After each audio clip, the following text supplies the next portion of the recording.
میری اماں مجھے اسکول چھوڑ کر آتی اور مجھے پڑھائی کی بالکل سمجھ نہ آتی تو ماسٹر صاحب خوب پیٹتے۔ تو ایک دن ماسٹر صاحب نے مجھے خط دیا اور کہا کہ اماں کو دے دینا۔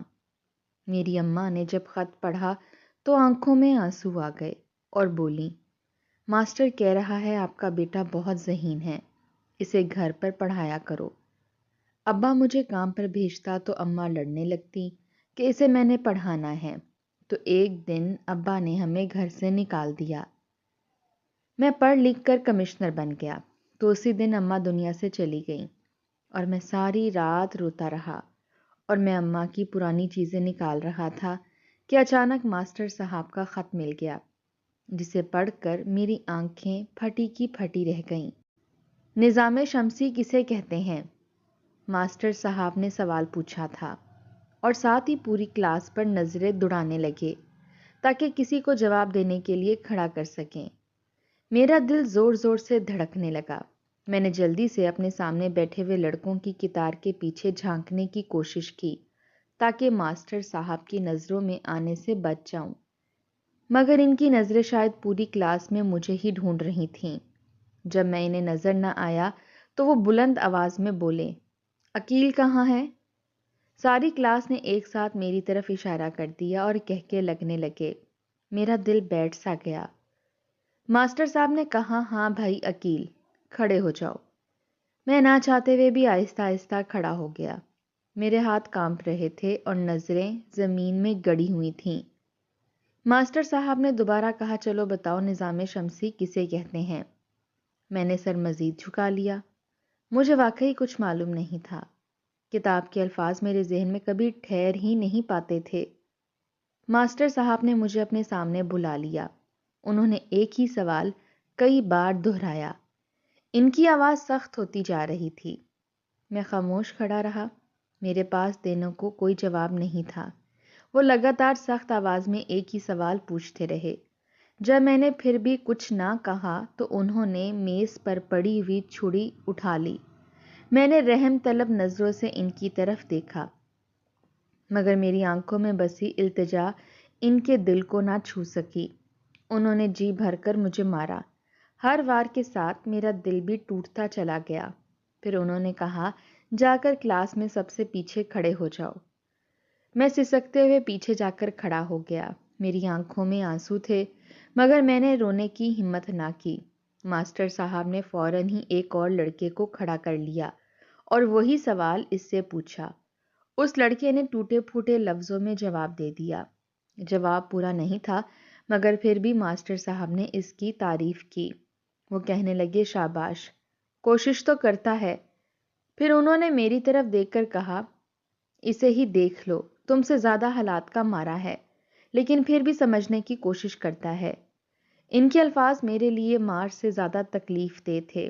انہوں نے کہا، تم کیوں اپنے ماں باپ کا وقت اور پیسہ برباد کرنے پر تلے ہوئے ہو؟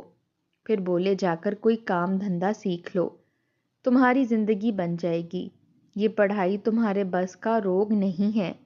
کوئی ہنر سیکھ لو گے تو اپنی زندگی کی گاڑی تو کھینچ لو گے۔ یہ سب کہہ کر وہ باقی کلاس کی طرف متوجہ ہو گئے اور پڑھانے لگے۔ میں اپنی جگہ پر کھڑا رہا۔ میں نے پوری کوشش کی کہ اپنی توجہ پڑھائی پر مرکوز رکھوں۔ میں دل ہی دل میں چاہ رہا تھا کہ آج کچھ سمجھ آ جائے، مگر جیسے ہی ماسٹر صاحب بولتے، الفاظ میرے سر کے اوپر سے گزر جاتے۔ میں پوری توجہ سے سنتا تھا، مگر میرے پلے پھر بھی کچھ نہیں پڑتا تھا۔ مجھے خود پر غصہ آتا تھا اور بے بسی بھی محسوس ہوتی تھی۔ یہ کوئی آج کا دن نہیں تھا، یہ تو میرا شروع سے معمول بن چکا تھا۔ میں روز اماں کی منتیں کرتا رہ جاتا کہ مجھے اسکول سے اٹھا لیا جائے۔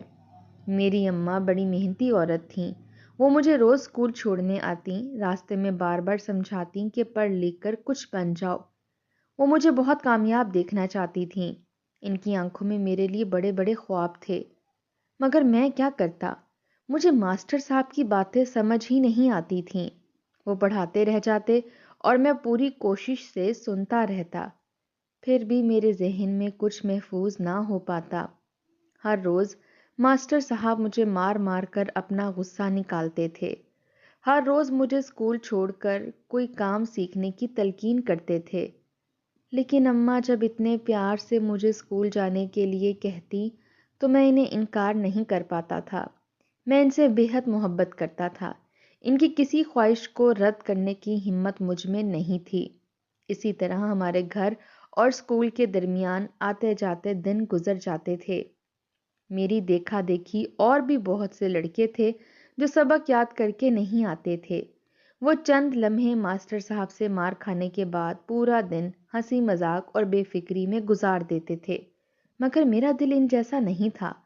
مجھے ہر مار کے ساتھ ایک احساس ناکامی گھیر لیا کرتی تھی۔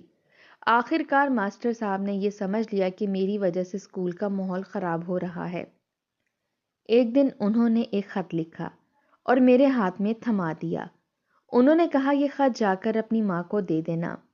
میں نے وہ خط کانپتے ہاتھوں سے پکڑا۔ مجھے اندازہ ہو گیا تھا کہ اب کوئی بڑا فیصلہ ہونے والا ہے۔ میں نے ماسٹر صاحب سے وہ خط پکڑا اور خاموشی سے گھر آ گیا۔ میرا راستہ پورے دل خراب رہا۔ گھر پہنچ کر میں نے خط اماں کے ہاتھ میں دے دیا۔ اماں نے خط کھول کر پڑھنا شروع کیا۔ جیسے جیسے وہ پڑھتی گئیں ان کی آنکھوں سے آنسو بہنے لگے۔ وہ ہچکیاں لے کر رونے لگیں۔ اماں کو اس طرح روتے دیکھ کر میں خود خوف زدہ ہو گیا۔ میرا دل زور زور سے دھڑکنے لگا۔ میں سوچنے لگا کہ نہ جانے خط میں کیا لکھا ہے جس نے اماں کو اس قدر توڑ دیا ہے۔ میں نے ڈرتے ڈرتے اماں کے ہاتھ سے خط پکڑنا چاہا، مگر اماں نے مجھے خط دینے سے انکار کر دیا۔ انہوں نے مجھے اپنے سینے سے لگا لیا۔ ان کی آواز رند گئی، مگر پھر وہ بولیں۔ اماں نے کہا کہ ماسٹر صاحب لکھ رہے ہیں کہ تم بہت لائق فائق اور ذہین ہو۔ وہ لکھ رہے ہیں کہ ہمارا اسکول اتنے ذہین بچے کے قابل نہیں ہے۔ وہ چاہتے ہیں کہ تمہیں کسی بڑے اسکول میں داخل کروایا جائے یا پھر گھر پر پڑھایا جائے۔ اماں کی بات سن کر مجھے جیسے یقین ہی نہیں آیا۔ میں اندر سے خوشی سے بھر گیا۔ میرے دل میں ایک عجیب سی توانائی دوڑ گئی۔ میں تو ہمیشہ ڈانٹ اور مار کھانے والا لڑکا تھا۔ آج پہلی بار کسی نے میری تعریف کی تھی۔ میں حیران تھا کہ میں تو کبھی ماسٹر صاحب کو سبق سنا ہی نہیں پایا تھا، پھر وہ میری تعریف کیسے کر سکتے تھے؟ میرے دل میں ماسٹر صاحب کے لیے بھی نرم گوشہ پیدا ہو گیا۔ میں نے سوچا شاید وہ میری خاموشی اور کوشش سے متاثر ہو گئے ہوں گے۔ دل ہی دل میں خوش بھی تھا کہ شاید اب اسکول جانے کی مصیبت ختم ہو جائے گی۔ اماں بھی خوش تھیں اور میں بھی، مگر میری خوشی زیادہ دیر قائم نہ رہ سکی۔ اگلے ہی دن اماں نے مجھے کتابیں پکڑا دیں اور خود میرے سامنے بیٹھ گئیں۔ انہوں نے کہا کہ اب وہ مجھے خود پڑھائیں گی۔ میں خاموش ہو گیا۔ اسی دوران ابا بھی گھر آ گئے۔ انہوں نے مجھے گھر میں دیکھ کر پوچھا کہ آج اسکول کیوں نہیں گئے؟ اماں نے بتایا کہ ماسٹر صاحب نے کہا ہے کہ اسے گھر پر پڑھایا جائے کیونکہ یہ بہت ذہین ہے۔ ابا یہ سن کر خاموش ہو گئے اور کمرے میں چلے گئے۔ تھوڑی دیر بعد وہ باہر آئے اور مجھے کہا کہ تیار ہو جاؤ، میں تمہیں کام پر لے کر چلتا ہوں۔ میرا دل دھک سے رہ گیا، مگر اماں فوراً بول پڑیں۔ انہوں نے صاف الفاظ میں کہہ دیا کہ وہ مجھے کسی کام پر نہیں بھیجیں گی، وہ مجھے ضرور پڑھائیں گی۔ ابا نے مزید بحث نہیں کی اور گھر سے چلے گئے۔ اس کے بعد اماں نے مجھے واقعی گھر پر پڑھانا شروع کر دیا، مگر سچ یہ تھا کہ میں دل سے پڑھنے والا لڑکا تھا ہی نہیں۔ کتاب سامنے رکھ کر بھی میرا دھیان کہیں اور بھٹک جاتا تھا۔ اماں مجھے سمجھاتی رہتیں، کبھی پیار سے اور کبھی سختی سے۔ پھر کچھ دن بعد اماں نے مجھے ایک دوسرے اسکول میں داخل کروا دیا۔ یہ اسکول میرے پہلے اسکول کے مقابلے میں بہت چھوٹا تھا۔ وہاں زیادہ بچے بھی نہیں تھے۔ مجھے اسکول روزانہ نہیں جانا پڑتا تھا۔ میں زیادہ تر گھر میں ہی پڑھتا تھا اور صرف پیپر دینے کے لیے اسکول جایا کرتا تھا۔ مجھے یہ بات کچھ حد تک اچھی لگنے لگی۔ کم از کم مار اور ذلت سے تو جان چھوٹ گئی تھی۔ دن آہستہ آہستہ گزرنے لگے۔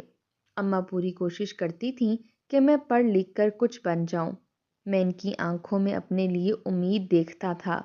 وہ امید مجھے اندر سے توڑ بھی دیتی تھی اور جوڑ بھی دیتی تھی۔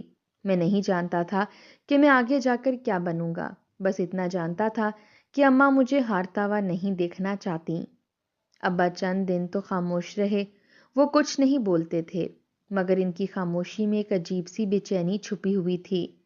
وہ مجھے پڑھتے ہوئے دیکھتے تو گہری سانس لے کر باہر چلے جاتے۔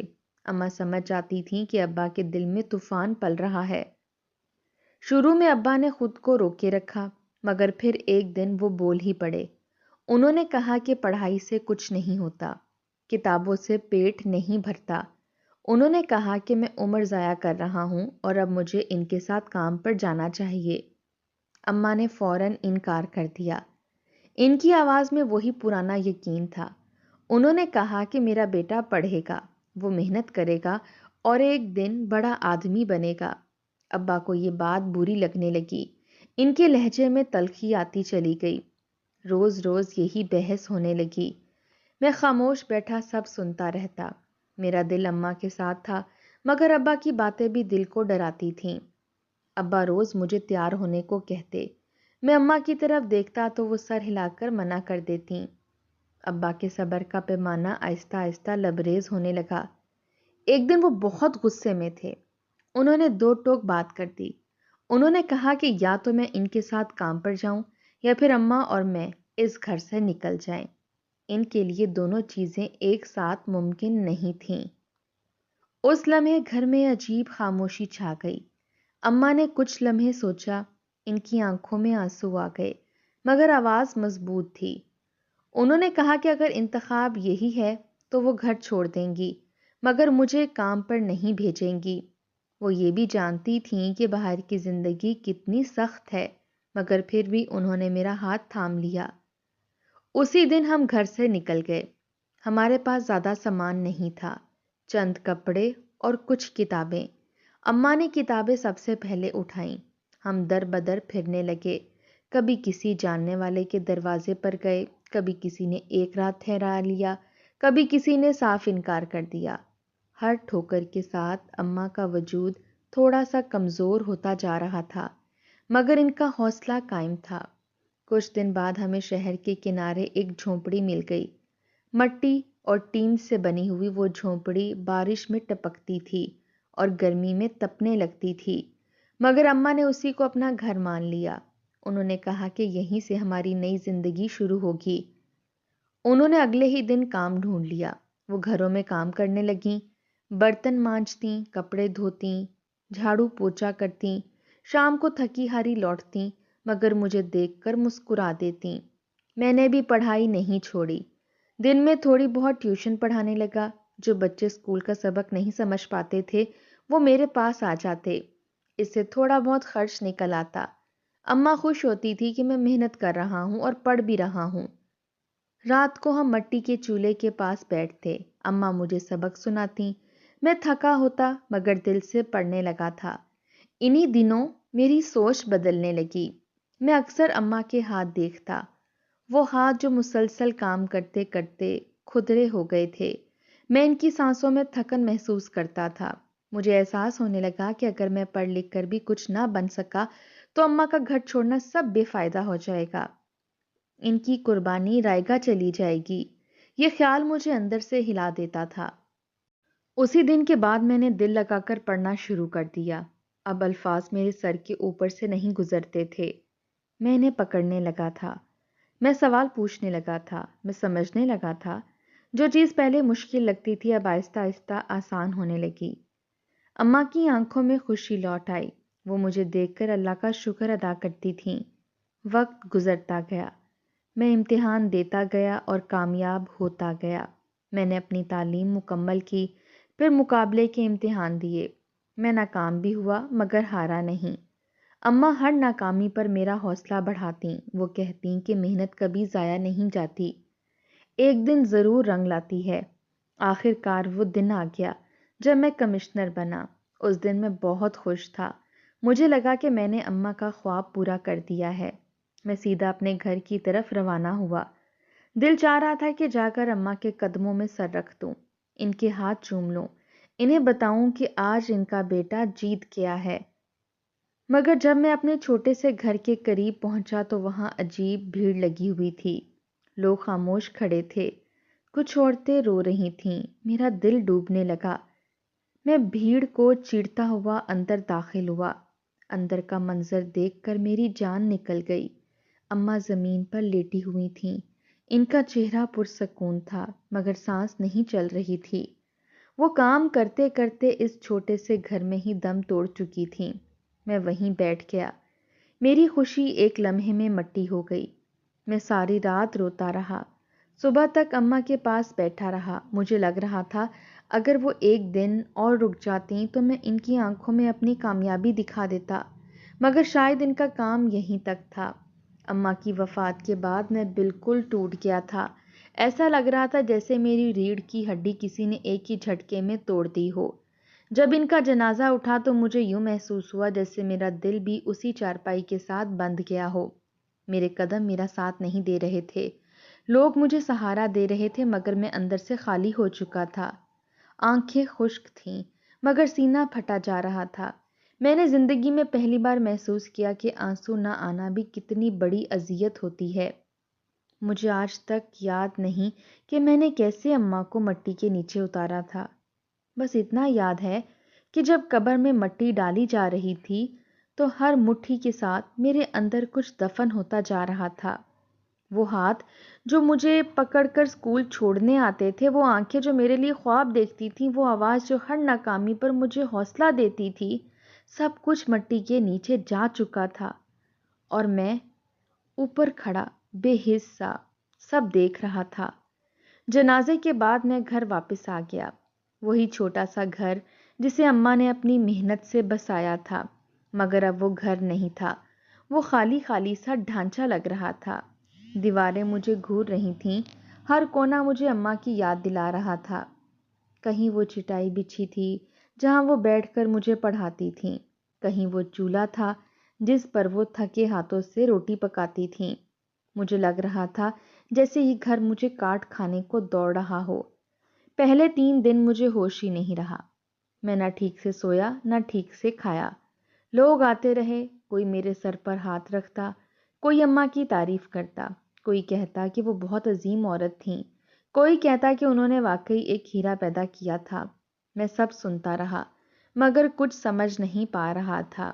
میرے کانوں میں آوازیں گونجتی تھیں مگر دل تک کچھ نہیں پہنچ رہا تھا۔ 3 دن بعد لوگوں کا آنا کم ہو گیا۔ گھر میں خاموشی پھیل گئی، وہ خاموشی جو شور سے زیادہ تکلیف دہ ہوتی ہے۔ میں اکیلا رہ گیا۔ پہلی بار میں نے خود کو واقعی تنہا محسوس کیا۔ میں نے کمرے کے ایک ایک کونے کو دیکھا۔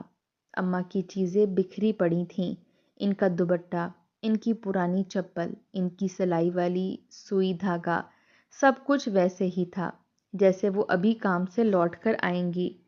میں نے اماں کی پرانی چیزیں سمیٹنا شروع کر دیں۔ ہر چیز اٹھاتے ہوئے میرا دل بیٹھ جاتا تھا۔ کبھی ان کی خوشبو آ جاتی تو کبھی آنکھیں بھر آتیں، کبھی کوئی یاد دماغ میں آ جاتی تو قدم رک جاتے۔ میں ایک پرانے صندوق کے پاس پہنچا جو ہمیشہ بند رہتا تھا۔ میں نے اسے کھولا تو اندر چند کاغذات اور ایک پرانا لفافہ رکھا تھا۔ میرا ہاتھ جیسے وہ لفافہ دیکھ کر رک گیا۔ یہ وہی خط تھا، ماسٹر صاحب کا خط، وہ خط جس نے کبھی میری زندگی کا رخ بدل دیا تھا۔ میرے ہاتھ کانپنے لگے، دل تیز تیز دھڑکنے لگا۔ میں نے لفافہ کھولا، کاغذ پرانی سیاہی کی خوشبو دے رہا تھا۔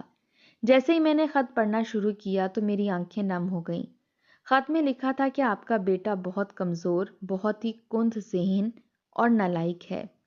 یہ کلاس کے دوسرے بچوں کو بھی اپنے جیسا بنا دے گا۔ مہربانی کر کے اسے گھر میں ہی رکھیں اور دوبارہ اسکول مت بھیجیے گا۔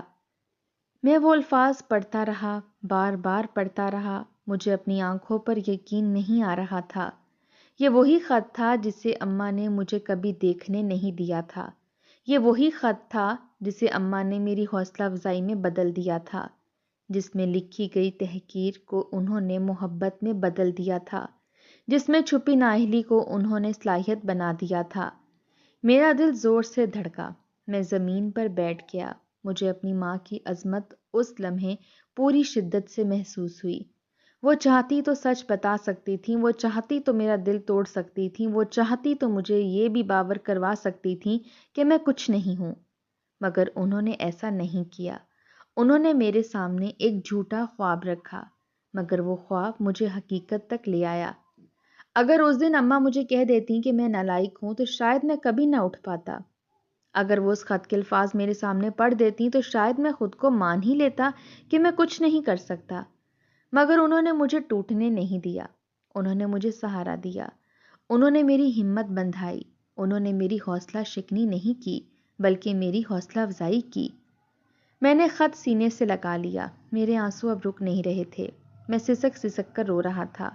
میں سمجھ چکا تھا کہ میں جو کچھ بھی بنا تھا وہ صرف اور صرف اماں کی وجہ سے تھا۔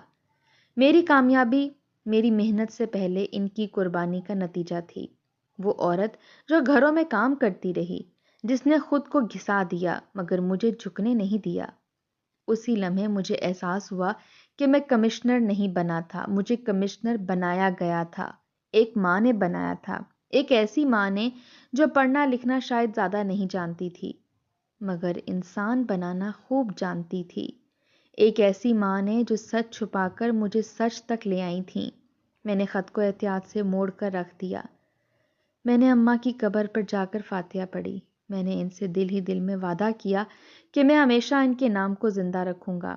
میں جہاں بھی رہوں گا ان کی محنت کو یاد رکھوں گا۔ میں کبھی کسی کمزور بچے کا دل نہیں توڑوں گا۔ میں کبھی کسی ماں کی امید کو حقیر نہیں سمجھوں گا۔ آج میں جس مقام پر ہوں وہ میرے لیے فخر کا باعث ہے، مگر اس سے زیادہ فخر مجھے اس بات پر ہے کہ میں ایک ایسی ماں کا بیٹا ہوں جس نے مجھے نالائق کہلوانے سے کمشنر بننے تک کا سفر طے کروا دیا۔